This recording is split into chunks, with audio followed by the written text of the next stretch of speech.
Oggi Papa Leone XIV celebra il suo primo anniversario dell'elezione al soglio pontificio. 33 anni fa la visita di Papa Giovanni Paolo II ad Agrigento, commemorazione alle 17:30 presso la croce di Piano San Gregorio. I legali difensori di Totò Cuffaro chiedono il patteggiamento della pena a 3 anni con lavori sostitutivi per il residuo da scontare. Al via lavori per il rinnovo delle condotte idriche da parte dell'AICA nel comune di Grotte. Oggi si celebra il 160° anniversario della Croce Rossa Italiana, donato dal Comitato di Agrigento una bandiera al comune. Avviato il progetto di restaurazione della chiesa dell'Eremo di Santa Rosalia, finanziato in parte con i fondi dell'8 per 1000 della Chiesa Cattolica.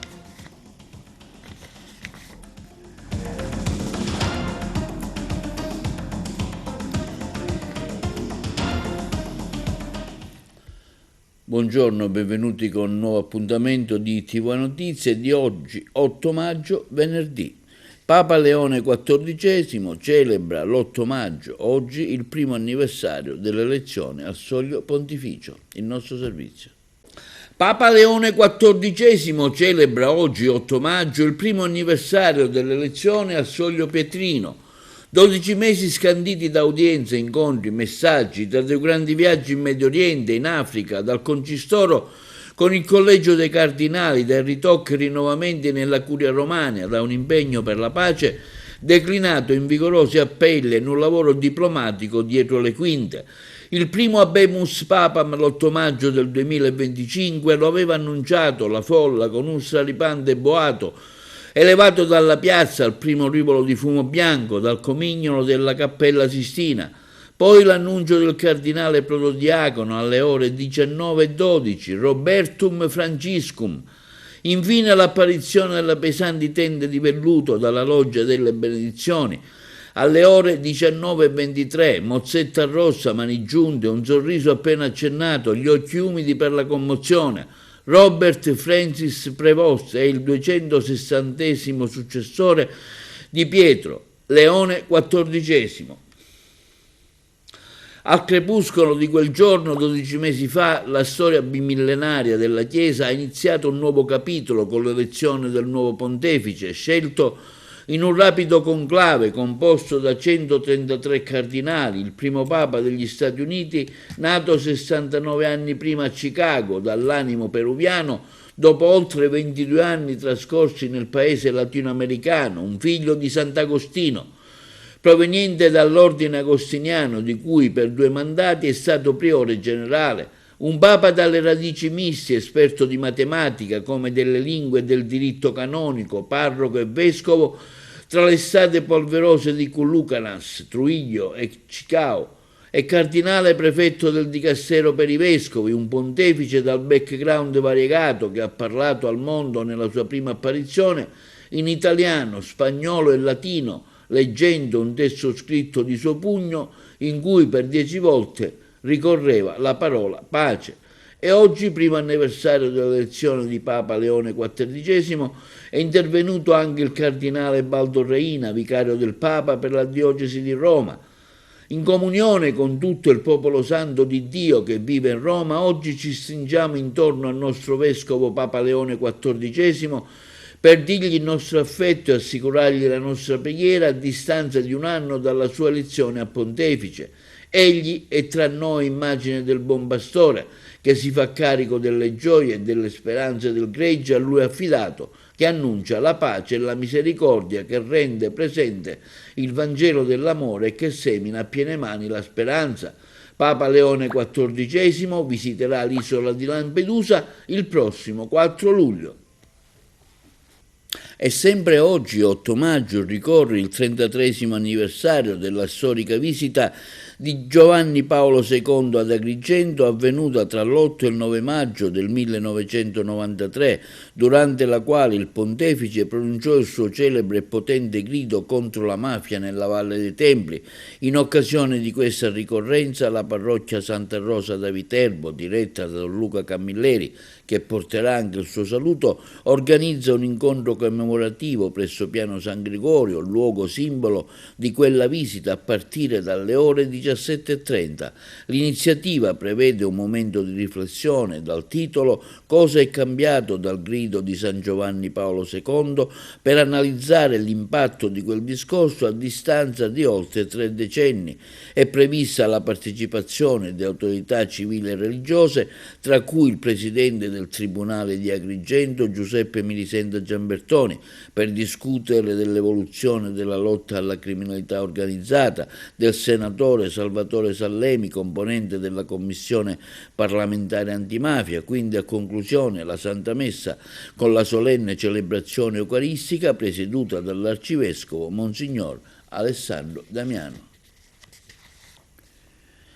E in occasione dell'anniversario dell'elezione di Papa Leone XIV, il sindaco di Comitini, Luigi Nigrelli, interviene in ricordo di tale evento affermando: «Ci stringiamo con gioia attorno al nostro pontefice per rinnovargli il nostro affetto e assicurargli la nostra preghiera. Papa Leone è una guida forte e credibile per tutta l'umanità, è un faro dal quale attingere forza per ridare al mondo pace e serenità. Comitini è stato il primo paese della Sicilia che ha ricevuto in udienza a San Pietro, sono certo che lo rivedrò a Lampedusa», conclude il primo cittadino di Comitini Nigrelli per testimoniargli la nostra riconoscenza. E passiamo adesso alle notizie di cronaca. I legali difensori dell'ex presidente della regione siciliana Totò Cuffaro, gli avvocati Giovanni Di Benedetto e Marcello Montalbano, hanno depositato l'istanza di patteggiamento con la pena da applicare su richiesta delle parti a 3 anni con lavori sostitutivi per il residuo pena da scontare. Totò Cuffaro agli arresti domiciliari da 5 mesi deve rispondere di corruzione in quanto avrebbe pilotato un concorso per la stabilizzazione di operatori sociosanitari nell'azienda ospedaliera a Villa Sofia. La decisione adesso passa al giudice del Tribunale di Palermo, Ermelinda Marfia, che potrebbe stralciare la posizione dell'ex governatore siciliano. Davanti al GUP di corruzione ne rispondono anche l'ex direttore generale dell'azienda Ospedali Riuniti Villa Sofia Cervello, Roberto Colletti, anche lui ai domiciliari, il primario del Trauma Center di Villa Sofia Antonio Iacono, lo storico autista e collaboratore di Totò Cuffaro Vito Raso. Una casalinga di 60 anni di Montallegro è stata truffata da 2 malviventi che si sono spacciati per un operatore delle poste e un maresciallo dei carabinieri. La donna è stata contattata telefonicamente dal finto dipendente delle poste che le ha segnalato delle anomalie sul proprio conto corrente. In un secondo momento, invece, è entrato in scena il delinquente che si è qualificato come maresciallo dei carabinieri, chiedendo alla donna di mettere al sicuro i soldi con dei bonifici in un altro conto corrente. La donna di 60 anni da lì a poco ha effettuato alcuni bonifici per un importo di 4.500 euro. Il denaro in pochi attimi si è volatilizzato. Solo nei minuti successivi la donna ha scoperto di essere stata raggirata, truffata e derubata. Al via le indagini dei carabinieri per risalire all'identità dei malviventi. È stato denunciato per porto abusivo di armi e oggetti atti a offendere l'uomo trovato con una pistola giocattolo senza tappo rosso dopo essere rimasto coinvolto nell'incidente stradale di via Mazzini vicino al Tribunale di Agrigento. Si tratta di un 56enne agrigentino. Il tamponamento tra le 2 auto ha portato alla scoperta della presenza della pistola nell'abitacolo della macchina del 56enne. A intravederne l'arma, che in seguito a un accertamento appunto è risultata essere un giocattolo privo di tappo rosso, sono stati i militari impegnati a presidiare il Tribunale di Agrigento. Presso l'Osservatorio idrico di Grotte si è tenuta la cerimonia di ripresa dei lavori per il rinnovo delle condotte idriche, alla presenza dei vertici dell'AICA, del presidente Nobile, del direttore Fiorino, insieme al sindaco di Grotte Provvidenza, del vice sindaco e dei membri della giunta. L'intervento prevede un miglioramento significativo del servizio integrato con l'ottimizzazione delle reti idriche attraverso il recupero delle perdite. Le interviste.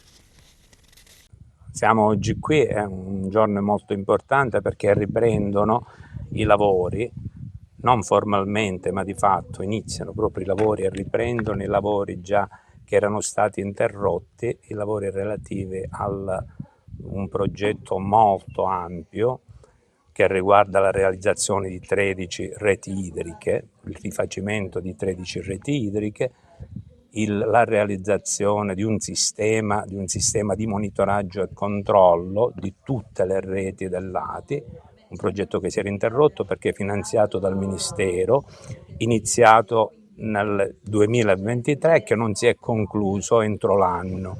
C'è stata un'interruzione, successivamente la Regione Siciliana ha rifinanziato l'intervento con i fondi POC, quindi si riprendono questi lavori che consentono di recuperare circa il 40% delle perdite. Si parte da un valore del 52%, circa il 53%, per arrivare a circa il 20% delle perdite, il 20% che è un dato molto importante. Si recupera risorsa idrica, si evita di comprare risorsa idrica da Siciliacque e si fornisce un servizio certamente migliore perché, come dicevo, uno dei lotti del progetto prevede la digitalizzazione di tutte le reti, l'installazione di misuratori di portata e di pressione, quindi un miglioramento sicuramente della qualità del servizio e un recupero di risorse idriche. Sappiamo tutti, stiamo uscendo fuori da un'emergenza idrica proprio caratterizzata da turnazioni di circa 20 giorni. Qui siamo a Grotte c'erano turni, Grotte e Racalmuto di circa 20 giorni, causati dalla carenza idrica, ma anche causate dalla forte incidenza delle perdite, perché parliamo del 50, ripeto, del 50 e più per cento delle perdite. Quindi un giorno molto importante.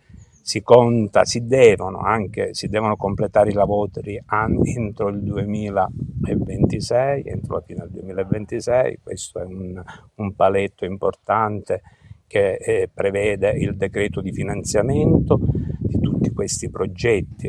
Ripeto, sono 13 reti idriche, ne sono state finanziate 12, è rimasta fuori momentaneamente la rete idrica di Palma di Montechiaro, però c'è questo lotto che prevede il rifacimento e il riefficientamento delle reti di Porto Empedocle, Racalmuto e Grotte.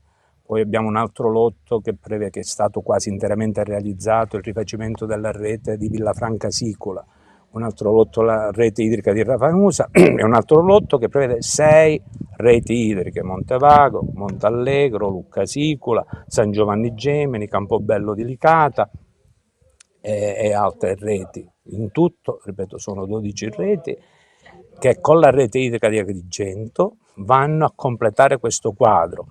Altri interventi su reti idriche sono stati presentati altri 12 progetti alla Regione Siciliana, è stato chiesto il finanziamento sul PR FESR, attendiamo l'esito della valutazione, quindi con tutto questo pacchetto proprio si conta di rendere efficienti tutte le reti idriche del lato di Agrigento. Oggi è un giorno importante per la nostra comunità, finalmente parte questo progetto importante che consentirà a una parte importante del nostro paese, il centro storico e un'altra parte che è vicino al centro storico, di avere la rete idrica, quindi riusciremo finalmente a ridurre quelle che sono le perdite in questa zona del nostro paese e dovremmo riuscire sostanzialmente a risolvere quasi il 50% dei problemi che in questo momento caratterizzano il nostro territorio. Per me è un motivo di grande orgoglio, di grande vanto, indipendentemente dal fatto che questo intervento riguarda Grotte, perché fa parte di una progettualità che è partita quando io ero componente del consiglio direttivo dell'ATI e poi successivamente durante il triennio della mia presidenza AICA. Abbiamo fatto tanti progetti, questo progetto fa parte di un lotto che comprende anche lavori di Porto Empedocle e Racalmuto e sono stati 7 i lotti che originariamente erano stati finanziati con il REACT-EU, un finanziamento europeo al quale non credeva nessuno, invece siamo riusciti ad ottenere questo finanziamento. Poi purtroppo, come è noto, per motivi tecnici amministrativi questi fondi sono stati rimpiazzati da altri fondi POC, quindi è cambiata la fonte di finanziamento, ma è rimasta la grande volontà e la voglia di realizzare l'opera. Si tratta di un investimento importante che va ad arricchire i tanti altri investimenti che abbiamo fatto nel nostro paese, nella nostra cittadina, quindi è un motivo di grande soddisfazione. Per questo ringrazio naturalmente AICA e la ditta che realizzeranno i lavori, ma principalmente il ringraziamento va all'ATI, il nostro ente di governo, per il grande lavoro di programmazione che è stato fatto in questi anni, quindi il frutto di un lavoro importante, attento di programmazione, che vede nel medio periodo appunto la realizzazione di questi progetti. Risultato storico oggi per la città di Grotte e per il suo sindaco. Noi come AICA siamo qui. Oggi c'è la posa della prima pietra da parte del sindaco all'interno del cantiere, un importantissimo cantiere che riguarda il rifacimento della rete idrica del comune di Grotte, dove si andrà a lavorare sia sulla parte delle zone di nuova espansione di Grotte e anche una gran parte del centro storico. Tutto ciò permetterà un grosso abbattimento delle perdite idriche, arriveremo ad un abbattimento del 40% delle perdite idriche, questo grazie ad ATI che in questi anni ha programmato tutto questo percorso non solo per la città di Grotte ma anche per altre importanti città, quindi il nostro percorso come AICA nella volontà di portare avanti questi progetti insieme ad ATI e a tutti i sindaci ci rende oggi veramente soddisfatti di questo grande risultato che entro il 31/12 finalmente ci farà avere la rete idrica del comune di Grotte quasi per intero completata. E in occasione del 160° anniversario della giornata mondiale della Croce Rossa, che ricorre proprio oggi, il sindaco di Agrigento Miccichè, il presidente del Consiglio Comunale Civiltà hanno ricevuto il presidente del Comitato della Croce Rossa Italiana di Agrigento, Angelo Vita, che ha consegnato loro la bandiera della Croce Rossa al Comune di Agrigento. Soddisfatto il sindaco, che ha firmato con l'esposizione della bandiera della Croce Rossa presso il Palazzo di Città, desidero cogliere l'occasione per ringraziare gli operatori e i volontari che con alto altruismo, profondo senso civico sono quotidianamente impegnati in prima linea nell'attività di assistenza, negli interventi di emergenza, nel supporto sanitario e al servizio della comunità.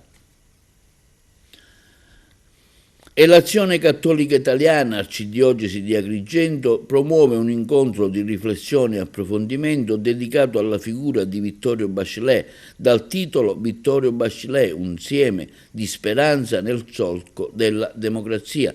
L'iniziativa è prevista per domenica 10 maggio alle 16:30 presso la chiesa di San Pietro ad Agrigento. L'evento intende offrire un momento di confronto sui valori della democrazia, dell'impegno civile, della testimonianza cristiana incarnati da Vittorio Bachelet, figura di grande rilievo nella storia italiana. Interverranno all'evento il dottor Salvatore Cardinale magistrato e l'ingegnere Enzo Lacarruba, docente universitario. Modererà l'incontro l'avvocato Vito Napoli. Avviato il progetto di manutenzione straordinaria e restauro della chiesa di Santa Rosalia all'eremo della Quisquina, un luogo centrale della devozione a Santa Rosalia e tra i più significativi patrimoni spirituali dei Monti Sicani. L'intervento comprende il risanamento delle murature umide, il restauro degli intonaci, il consolidamento degli stucchi, la protezione delle superfici interne, oltre al recupero puntuale delle decorazioni e la revisione del manto di copertura. Il costo complessivo dell'opera è circa di 60.000 euro. Il costo dei lavori verrà finanziato per il 75% con i fondi dell'8 per 1000 della Chiesa Cattolica. il restante 25% grazie al contributo del Comitato Pro Festeggiamenti 2023, promotore dell'iniziativa con la parrocchia San Nicolò di Baria di Santo Stefano Quisquina. Restituite dopo oltre 50 anni 11 statuette lignee trafugate dalla chiesa dell'Idria. Ce ne parlano i colleghi di Messina. La Procura distrettuale della Repubblica di Catania ha disposto la restituzione di 11 statuette lignee raffiguranti gli Apostoli, risalenti al XVIII secolo, trafugate il 29 dicembre del 1975 dalla chiesa ex conventuale di Maria Santissima dell'Idria di Milazzo e recuperate grazie alle indagini condotte dai carabinieri per la tutela del patrimonio culturale. La cerimonia di riconsegna si è svolta ieri pomeriggio presso la parrocchia Nostra Signora del Santo Rosario di Milazzo, alla presenza del procuratore aggiunto della Repubblica di Catania, dottor Fabio Scavone, delle autorità civili e militari e della comunità parrocchiale. Nel corso dell'evento le 11 statuette sono state ufficialmente restituite al parroco della chiesa e ricollocate sul prezioso ciborio ligneo dal quale erano state asportate oltre 50 anni fa, restituendo così integrità a un importante bene di valore artistico, storico e religioso. L'attività investigativa coordinata dalla Procura distrettuale della Repubblica di Catania e sviluppata dal Nucleo Carabinieri Tutela Patrimonio Culturale di Palermo è scaturita dalla costante attività di controllo e monitoraggio del mercato antiquariale e delle piattaforme e-commerce, in particolare attraverso l'analisi di oggetti posti in vendita sul sito di una casa d'aste catanese. Gli approfondimenti investigativi hanno consentito di accertare la perfetta corrispondenza tra le statuette individuate e le fotografie custodite nella banca dati dei beni culturali illecitamente sottratti, gestita dal Comando Carabinieri Tutela Patrimonio Culturale, considerata un unicum a livello internazionale. La successiva attività di verifica è stata supportata anche dalla consulenza specialistica dei funzionari della Soprintendenza per i beni culturali e ambientali di Messina. Il risultato conseguito testimonia l'efficacia della sinergia tra autorità giudiziaria, carabinieri del Nucleo Tutela Patrimonio Culturale e comandi territoriali dell'Arma, che ha permesso di restituire alla collettività e alla parrocchia Nostra Signora del Santo Rosario di Milazzo, dove nel tempo sono stati confluiti alcuni beni provenienti dalla chiesa ex conventuale di Maria Santissima dell'Idria, un patrimonio culturale di straordinaria rilevanza, sottratta alla comunità per oltre mezzo secolo.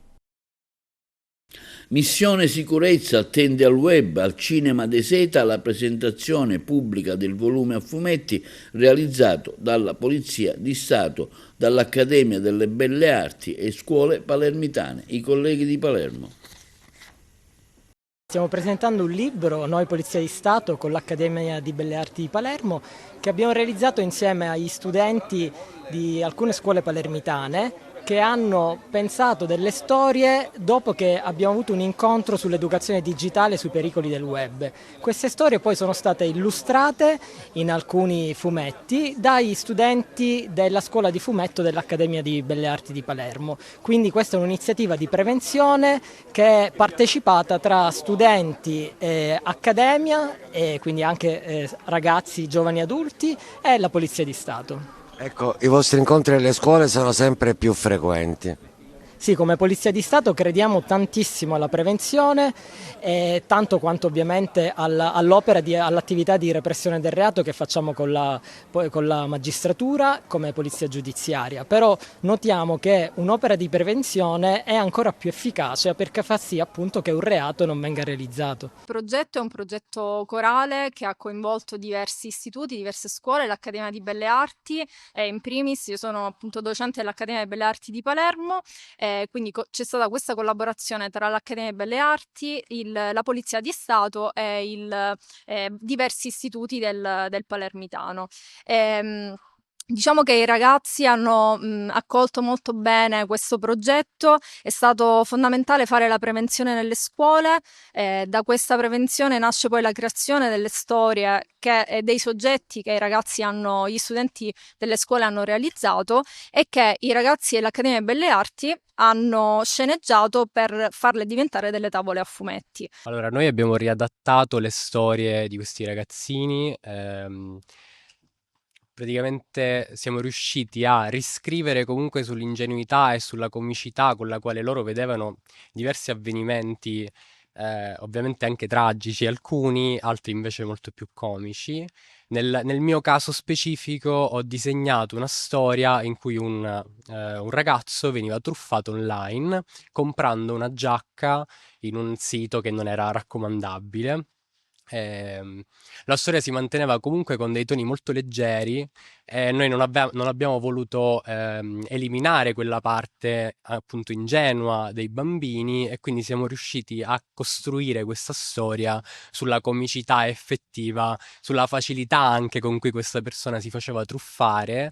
E alla fine siamo riusciti, penso, in qualche modo a mantenere appunto quel tono vivace e giocoso con la storia. Bullismo e coraggio a Santo Stefano di Camastra, il servizio dei colleghi di Messina.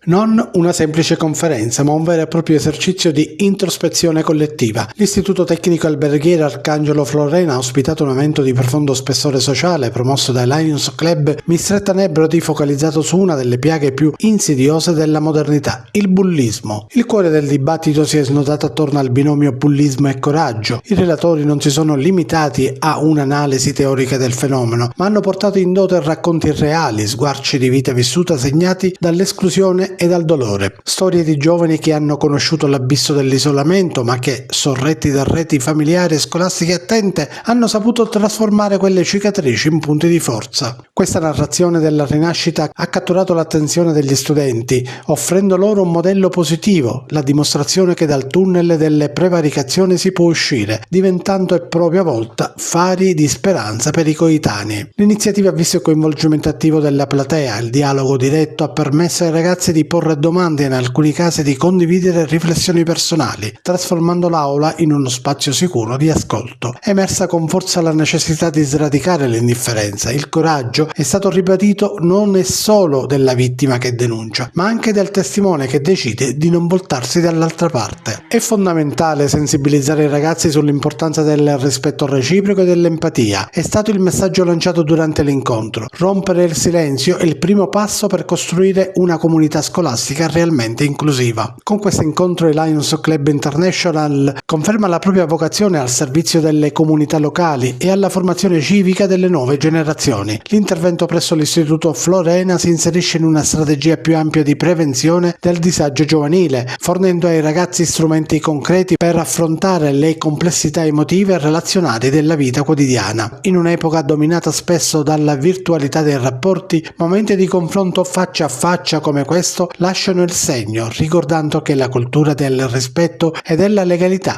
si costruisce quotidianamente tra i banchi di scuola e attraverso il coraggio della parola. Linea alla regia per la pubblicità. Sandro Pappalardo riceve la targa di magnifico del turismo siciliano, il nostro servizio. Aspettando la nomina ufficiale a presidente dell'ENAV dopo la designazione di un mese fa, Sandro Pappalardo, attuale presidente di Ita Airways, ha ricevuto a Palermo, nella splendida cornice Grand Hotel Piazza Borsa, la targa di magnifico del turismo siciliano. Premio che Pappalardo non ha potuto ritrarre lo scorso 27 settembre 25, in quanto assente alla premiazione dei 7 magnifici del turismo che si è svolta nell'ambito delle celebrazioni della giornata mondiale del turismo del capoluogo siciliano, un momento particolarmente emozionante, quello della premiazione organizzata dalla Logos SRL Comunicazione, Immagine e dallo SCAL International Palermo, soprattutto perché coincideva con l'anniversario del sisma in Friuli di 50 anni fa, che portò Pappalardo e la sua famiglia a trasferirsi in Sicilia. L'incontro a Palermo, ha spiegato Toti Piscopo, è stato anche l'occasione per presentare la nuova piattaforma di governance digitale ETIC, Ecoturismo in Comune, il manifesto sulla città del viaggio, ma anche per sviluppare una conversazione con Pappalardo sui temi più attuali del turismo e del trasporto aereo, della crisi del jet fuel allo sviluppo di Ita Airways. Oggi il trasporto aereo mondiale vive una situazione particolarmente diffusa, afferma Pappalardo, sia alla chiusura degli spazi aerei di alcuni aeroporti del Golfo fondamentali per il traffico intercontinentale, sia all'aumento del costo del carburante. Per i prossimi 8 mesi, rassicura però Pappalardo, Ita non avrà problemi di carburante, anche se non possiamo escludere qualche ritocco dei prezzi che comunque fino ad oggi non si è verificato. Lufthansa, ad esempio, ha tagliato 20.000 voli, ma Ita al momento non ha previsto tagli e non ha interrotto nessuna frequenza, tranne quelli sugli scali chiusi di Dubai, Tel Aviv e Riyadh. Come Ita Airways ha sottolineato Pappalardo, stiamo prestando particolare attenzione al network, cercando di aggredire nuove fette di mercato. Non a caso il 1° maggio abbiamo inaugurato il nuovo volo intercontinentale tra Roma Fiumicino e Houston, destinazione mai servita finora in Italia, che rafforza la posizione della compagnia negli Stati Uniti, mercato principale per il vettore dopo quello italiano, e ne incrementa la connettività transatlantica.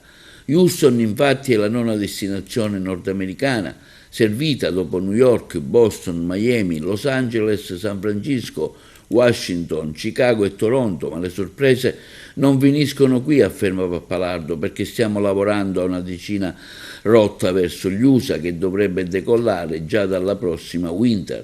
Ita Airways, d'altro canto, si conferma importante vetrina del Made in Italy, a partire dalla livrea che richiama l'azzurro delle maglie delle nostre nazionali sportive, dall'abbigliamento dei nostri equipaggi e soprattutto dalla ristorazione che viene servita a bordo, che porta le eccellenze italiane in giro per il mondo.